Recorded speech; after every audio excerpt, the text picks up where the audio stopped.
So, ayan, madaming ayun, oh, nakalimutan ko kung anong tawag dito.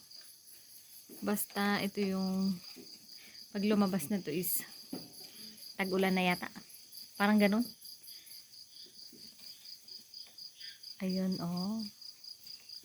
Sa ilaw talaga sila, na-attract talaga sila sa ilaw. So, ayan yung mga alaga kong tuta. Kinakain din nila yung yung lumilipad na yan. Kasi nakakain din ito eh. Yung sinasangag, tapos natatanggal yung ano yung tawag doon? Yung pakpak niya. Parang gatas daw to, pero hindi ko siya na-try. Ayaw kong i-try. Kasi maraming nagkaka-allergy dito. So, ayan. Marami yan, kaso kinain na ng mga tuta. Kakainin ng mga manok tomorrow.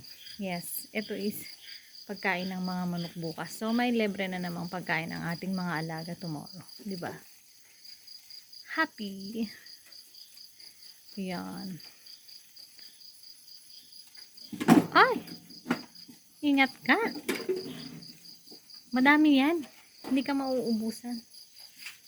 Andun naman yung isa. So, dadalawa na lang yung aking alagang tuta. Kasi yung tatlong babae is binili na.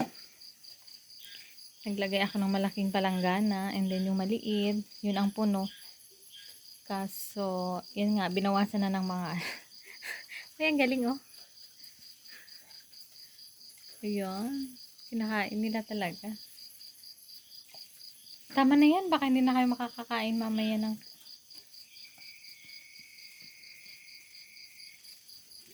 so, ayan. Mas madami doon.